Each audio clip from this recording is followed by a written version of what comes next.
হয়, মই উপস্থিত আছোঁ চামগুৰি গটঙা স্থিত যি নগাঁও জিলাৰ অভিযান্ত্ৰিক মহাবিদ্যালয়ত, যিখন ইতিমধ্যে বনাই থকা হৈছে। মই দেখুৱাই আছোঁ ইয়াৰ দৃশ্য।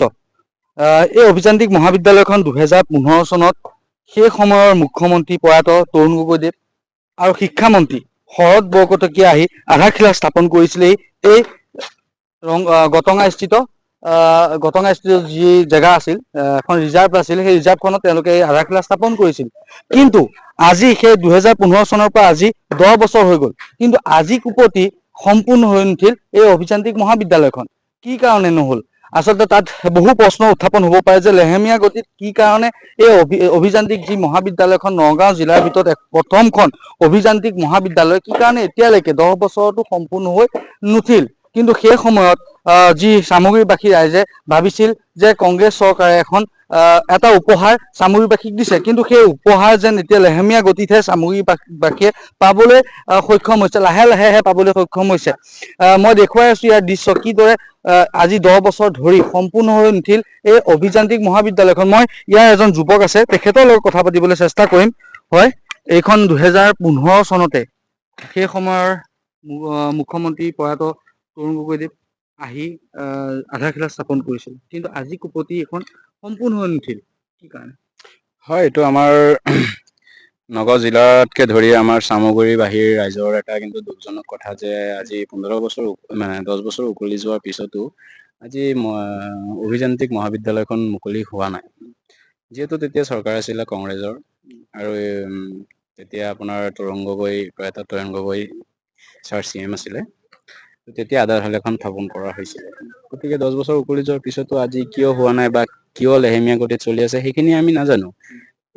আমাৰ ৰাইজৰ তৰফৰ পৰা এইটোৱে আমাৰ আহ্বান থাকিল যে যিমান সোনকালে পাৰে বস্তুটো মুকলি কৰি দিব লাগে ৰাইজৰ কাৰণে।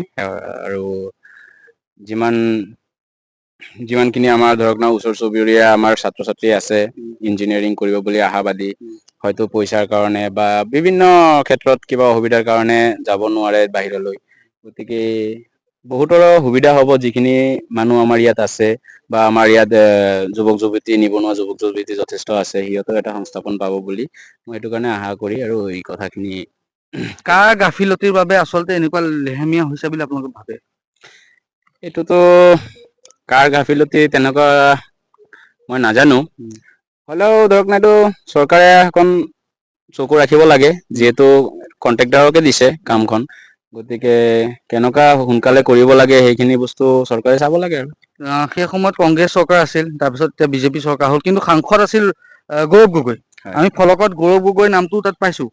সেই সময়ৰ সাংসদ গৌৰৱ গগৈ এই সভাখনত আহিছিল, তেখেতে চাইছেহি নাই? নাই, এতিয়ালৈকে তৰুণ গগৈৰ যিখন ল'ৰা আছে গৌৰৱ গগৈ, তেওঁ এতিয়ালৈকে কিন্তু এই বস্তুখন প্ৰদৰ্শন কৰা নাই আৰু অহাও নাই। সাংসদো আছিলে কলিয়াবৰ সাংসদীয় সমষ্টিৰ। গতিকে আপোনালোকে কি বিচাৰে যে এতিয়া যিখন চৰকাৰ, যি হিমন্ত বিশ্ব শৰ্মা ডাঙৰীয়া মুখ্যমন্ত্ৰী, আপোনালোকে কি বিচাৰে? মুখ্যমন্ত্ৰী ডাঙৰীয়াক এইটোৱে আহ্বান থাকিল যে যিমান সোনকালে পাৰে 2026 ইলেকশ্যনৰ আগত যদি পাৰে এই বস্তুখিনি মুকলি কৰি দিয়ক, আৰু ৰাইজৰ স্বাৰ্থে ভাল হ'ব আৰু। হয়, নিশ্চিতভাৱে ইয়াৰ যি স্থানীয় লোক সেইসকলে এই যি অভিযান্ত্ৰিক মহাবিদ্যালয়খন নগাঁৱত যি আধাৰশিলা স্থাপন কৰিছিল, এতিয়া সম্পূৰ্ণ হৈ উঠা নাই। সেই অভিযান্ত্ৰিক মহাবিদ্যালয়খন অতি সোনকালে যাতে সম্পূৰ্ণ হৈ উঠে, তাৰ বাবে তেখেতসকলে যি মুখ্যমন্ত্ৰী হিমন্ত বিশ্ব শৰ্মা ডাঙৰীয়াক আহ্বান জনাইছে।